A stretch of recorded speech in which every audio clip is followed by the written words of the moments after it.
ಗಳ ಕುಡಿಯುವ ನೀರಿನ ಸಮಸ್ಯೆಗೆ ಪರಿಹಾರ ನೀಡುವ ನಿಟ್ಟಿನಲ್ಲಿ 91.93 ಕೋಟಿ ರೂಪಾಯಿ ವೆಚ್ಚದ ಬೃಹತ್ ಕುಡಿಯುವ ನೀರಿನ ಯೋಜನೆಗೆ ಶಾಸಕ ಬಿ ಶಿವಣ್ಣ ಅವರು ಇಂದು ಅಧಿಕೃತವಾಗಿ ಚಾಲನೆ ನೀಡಿದ್ದಾರೆ. ಪಟ್ಟಣದ ಎಎಸ್ಬಿ ಆಟದ ಮೈದಾನ, ಚಿಕ್ಕಕೆರೆ ಆಟದ ಮೈದಾನ, ಸಂತೆ ಮೈದಾನ ಮತ್ತು ಆಶ್ರಯ ಬಡಾವಣೆಯಲ್ಲಿ ತಲಾ 15 ಲಕ್ಷ ಲೀಟರ್ ಸಾಮರ್ಥ್ಯದ ಬೃಹತ್ ಓವರ್ ಹೆಡ್ ಟ್ಯಾಂಕ್ಗಳ ನಿರ್ಮಾಣ ಕಾಮಗಾರಿಗೆ ಭೂಮಿ ಪೂಜೆ ನೆರವೇರಿಸಲಾಯಿತು. ಇದರ ಜೊತೆಗೆ ಇಡೀ ಪಟ್ಟಣವನ್ನ ಒಳಗೊಳ್ಳುವಂತೆ ಸುಮಾರು 75 ಕಿಲೋಮೀಟರ್ ಉದ್ದದ ಹೊಸ ಪೈಪ್ಲೈನ್ ಅಳವಡಿಸುವ ಯೋಜನೆಗೂ ಚಾಲನೆ ನೀಡಲಾಯಿತು. ಶಾಸಕ ಬಿ ಶಿವಣ್ಣ ಅವರು ಭೂಮಿ ಪೂಜೆ ನೆರವೇರಿಸಿ ಮಾತನಾಡಿ, ಆನೇಕಲ್ ಪಟ್ಟಣದ ಜನರು ಕುಡಿಯುವ ನೀರಿಗಾಗಿ ಪಡುತ್ತಿರುವ ಕಷ್ಟ ನನಗೆ ತಿಳಿದಿದೆ.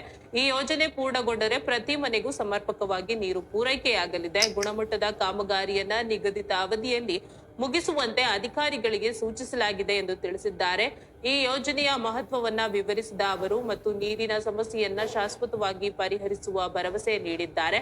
ಪುರಸಭೆಯ ಮಾಜಿ ಅಧ್ಯಕ್ಷ ಎನ್ಎಸ್ ಪದ್ಮನಾಭ ಅವರು ಮಾತನಾಡಿ, ಆನೇಕಲ್ ತಾಲೂಕಿಗೆ ಯಾವುದೇ ಜಲಮೂಲಗಳಿಲ್ಲದ ಕಾರಣ ಈ ಹಿಂದೆ ಸಂಸದರಾಗಿದ್ದ ಡಿಕೆ ಸುರೇಶ್ ಅವರು ವಿಶೇಷ ಕಾಳಜಿ ವಹಿಸಿ ಪಟ್ಟಣದ ಕುಡಿಯುವ ನೀರಿನ ಸಮಸ್ಯೆಗೆ ಶಾಶ್ವತ ಪರಿಹಾರ ಕಲ್ಪಿಸಲು ಕಾವೇರಿ ನೀರನ್ನ ತಂದಿದ್ದರು. ಆದರೆ ಅದನ್ನ ಸಂಸ್ಕರಣೆ ಮಾಡಲು ಜಲಸಂಗ್ರಹ ಘಟಕಗಳಿಲ್ಲದ ಕಾರಣ ಸಮಸ್ಯೆ ಆಗಿತ್ತು. ನಾನು 2022ರಲ್ಲಿ ಪುರಸಭೆ ಅಧ್ಯಕ್ಷನಾಗಿದ್ದಾಗ ಡಿಕೆ ಸುರೇಶ್ ಅವರು ಸಂಸದರಾಗಿದ್ದರು ಮತ್ತು ಆಗ ಜಲಸಂಗ್ರಹ ಸೇರಿದಂತೆ ವಿವಿಧ ಸೌಲಭ್ಯಗಳನ್ನ ಒದಗಿಸಿದ್ದರು. ಆನೇಕಲ್ ಇತಿಹಾಸದಲ್ಲಿ ಕುಡಿಯುವ ನೀರಿಗಾಗಿ ಕೈಗೆತ್ತಿಕೊಂಡ ಅತಿ ದೊಡ್ಡ ಯೋಜನೆ ಇದಾಗಿದ್ದು ಸಾರ್ವಜನಿಕ ವಲಯದಲ್ಲಿ ವ್ಯಾಪಕ ಮೆಚ್ಚುಗೆ ವ್ಯಕ್ತವಾಗಿದೆ ಎಂದು ಹೇಳಿದ್ದಾರೆ. ಈ ಕಾರ್ಯಕ್ರಮದಲ್ಲಿ ಪುರಸಭೆಯ ಸದಸ್ಯರು, ಕರ್ನಾಟಕ ನಗರ ನೀರು ಸರಬರಾಜು ಮಂಡಳಿಯ ಅಧಿಕಾರಿಗಳು, ಸ್ಥಳೀಯ ಕಾಂಗ್ರೆಸ್ ಮುಖಂಡರು ಮತ್ತು ಸಾರ್ವಜನಿಕರು ಉಪಸ್ಥಿತರಿದ್ದರು. ಯೋಜನೆಯು ಪೂರ್ಣಗೊಂಡ ನಂತರ ಆನೇಕಲ್ ಪಟ್ಟಣದ ನಾಗರಿಕರು ಶುದ್ಧ ಕುಡಿಯುವ ನೀರನ್ನ ಪಡೆಯಲು ಸಾಧ್ಯವಾಗುತ್ತದೆ ಮತ್ತು ಇದು ಅವರ ಜೀವನ ಮಟ್ಟವನ್ನ ಸುಧಾರಿಸಲು ಸಹಾಯ ಮಾಡುತ್ತದೆ ಎಂದು ನಿರೀಕ್ಷಿಸಲಾಗಿದೆ. ಈ ಯೋಜನೆಯು ಆನೇಕಲ್ನ ಅಭಿವೃದ್ಧಿಗೆ ಮತ್ತು ಒಂದು ಮಹತ್ವದ ಹೆಜ್ಜೆಯಾಗಿದೆ.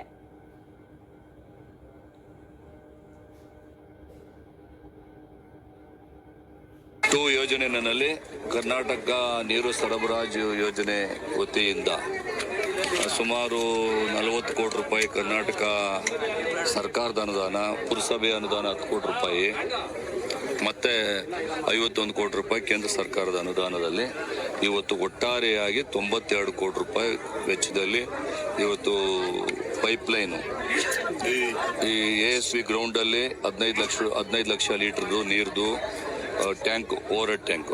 ಅದೇ ರೀತಿಯಾಗಿ ಆಶ್ರಯ ಯೋಜನೆ ಹತ್ರ 15 ಲಕ್ಷ ಲೀಟರ್ದು ಒಂದು ಟ್ಯಾಂಕ್, ಇನ್ನೊಂದು ಸಂತೆ ಬೀದಿನಲ್ಲಿ ಒಂದು 15 ಲಕ್ಷ ಲೀಟರ್ ಟ್ಯಾಂಕು, ಮತ್ತೆ 20 ಲಕ್ಷ ಲೀಟರ್ದು ಸಮ್ ಟ್ಯಾಂಕ್, ಮತ್ತೆ 2 ಲಕ್ಷ ಲೀಟರ್ದು 5 ನಗರೋತ್ಥಾನದಲ್ಲಿ ಇಲ್ಲಿ ಆಶ್ರಯ ಯೋಜನೆಗಳಿಗೆ 5 ಲಕ್ಷ ರೂಪಾಯಿ ವೆಚ್ಚದಲ್ಲಿ ಇವ್ರಿಗೊಂದು ಟ್ಯಾಂಕು. ಈ ಥರ ಸುಮಾರು ಇವತ್ತು ಕಾರ್ಯಕ್ರಮಗಳು ಇವತ್ತು ಹಮ್ಮಿಕೊಂಡಿದ್ವಿ. ಈ ಕಾರ್ಯಕ್ರಮದಲ್ಲಿ ಇವಾಗ ಏನಂದರೆ ಮೂಲಭೂತ ಸೌಕರ್ಯಗಳು ತುಂಬ ಇಂಪಾರ್ಟೆಂಟ್. ಏನಂದರೆ ಅದರಲ್ಲಿ ಬಹುಮುಖ್ಯವಾಗಿ ಬೇಕಾಗಿರ್ತಕ್ಕಂಥದ್ದು ಮನುಷ್ಯರಿಗೆ ಬೇಕಾಗಿರೋದು ನೀರು, ರಸ್ತೆ, ಕರೆಂಟು. ಇದಕ್ಕೆ ಹೆಚ್ಚಿನ ಆದ್ಯತೆಯನ್ನು ಕೊಡ್ತಾ ಇದ್ದೀವಿ. ಈ ಹೆಚ್ಚಿನ ಆದ್ಯತೆಯನ್ನು ಕೊಟ್ಟು ಇವತ್ತು ಈ ಕಾರ್ಯಕ್ರಮಗಳನ್ನು ಹಮ್ಮಿಕೊಂಡಿದ್ದೇವೆ. ಇದೇನು ಕೆಲವೇ ದಿನಗಳಲ್ಲಿ ಇದೆಲ್ಲನೂ ಕೂಡ ಈ ಪೈಪ್ಲೈನು ಮತ್ತು ಇದು ಓವರ್ ಹೆಡ್ ಟ್ಯಾಂಕ್ಸು ಇದೆಲ್ಲ ಆದಮೇಲೆ ನಮ್ಮ 7.5 MLD ನೀರು ಈಗಾಗಲೇ ಶಾಂಕ್ಷನ್ ಮಾಡಿಸಿದ್ದೀವಲ್ಲ, ಅದನ್ನು ಉಪಯೋಗಿಸ್ಕೊಂಡ್ರೆ ನಮ್ಮ ಆನೇಕಲ್ಗೆ ಇವತ್ತು ಏನು 6 ದಿವಸಕ್ಕೆ 7 ದಿವಸಕ್ಕೆ ನೀರು ಕೊಡ್ತಾ ಇದ್ದೀವಿ. ಅದು ಓವರ್ ಹೆಡ್ ಟ್ಯಾಂಕು ಮತ್ತು ಸಮ್ಸ್ ಟ್ಯಾಂಕು ನಮ್ಮಲ್ಲಿ ಕೊರತೆ ಇದ್ದಿದ್ದರಿಂದ ಆ ನೀರನ್ನ ಉಪಯೋಗಿಸ್ಕೊಳ್ಳೋಕ್ಕಾಗಿರಲಿಲ್ಲ. ಇವತ್ತು ಆ ನೀರನ್ನು ಉಪಯೋಗಿಸ್ಕೊಳ್ಳೋದಕ್ಕೆ ಓವರ್ ಹೆಡ್ ಟ್ಯಾಂಕ್ಸು ಮತ್ತು ಸಮ್ ಟ್ಯಾಂಕ್ಸು ಇವತ್ತು ನಾವು 92 ಕೋಟಿ ರೂಪಾಯಿ ವೆಚ್ಚದಲ್ಲಿ ಇವತ್ತು ಗುದ್ಲಿ ಪೂಜೆ ಕಾರ್ಯಕ್ರಮ ಮಾಡಿದ್ದೇವೆ. ಈ ಕಾರ್ಯಕ್ರಮದಲ್ಲಿ ಮನೆಗೂ ಕೂಡ ಪೈಪ್ಲೈನು ಮತ್ತು ನಲ್ಲಿ ಇವೆಲ್ಲನೂ ಕೂಡ ಹಾಕ್ಕೊಡ್ತಾರೆ. ಇದರಿಂದ ನಮ್ಮಲ್ಲಿ ಹೆಚ್ಚು ಕಡಿಮೆ ನಮ್ಮ ಆನೇಕಲ್ ಪಟ್ಟಣದಲ್ಲಿ ಏನು ನೀರಿನ ಸಮಸ್ಯೆ ಇತ್ತು 6 ದಿವಸಕ್ಕೆ 7 ದಿವಸಕ್ಕೆ, ಅದು 2 ದಿವಸಕ್ಕೆ 3 ದಿವಸಕ್ಕೆ ನೀರು ಕೊಡುವಂಥ ಒಂದು ವ್ಯವಸ್ಥೆ ಆಗ್ತದೆ. ಇದಕ್ಕೆ ನಾನು ನಮ್ಮ ಡಿಕೆ ಸುರೇಶ್ ಅವರು ಪಾಪ, ಯಾಕೆಂತ ಹೇಳಿದ್ರೆ 2020-22ರಲ್ಲಿ ಡಿಕೆ ಸುರೇಶ್ ಅವರು MP ಆಗಿದ್ದಾಗ ಕೇಂದ್ರ ಸರ್ಕಾರದ ಒಂದು ಅನುಮೋದನೆಯನ್ನು ಕೊಡಿಸ್ಕೊಟ್ರು. ರಾಜ್ಯ ಸರ್ಕಾರದಿಂದ ನಾವು ಅನುಮೋದನೆಯನ್ನು ಕೊಡಿಸಿದ್ವಿ. ಇವತ್ತು ಈ ಕಾರ್ಯಕ್ರಮ ಚಾಲ್ತಿಗೆ ಬಂದಿದೆ. ಆದ್ದರಿಂದ ಅವ್ರಿಗೂ ಕೂಡ ನಾನು ವಿಶೇಷವಾಗಿ ಅಭಿನಂದನೆ ಸಲ್ಲಿಸ್ತೇನೆ. ಮುಖ್ಯವಾಗಿ ಮೂಲಭೂತ ಸೌಕರ್ಯ ಕೊಡಿಸುವಂಥದ್ದು ನಮ್ಮ ಆದ್ಯ ಕರ್ತವ್ಯ, ಅದನ್ನು ಮಾಡ್ತಾ ಇದ್ದೀವಿ.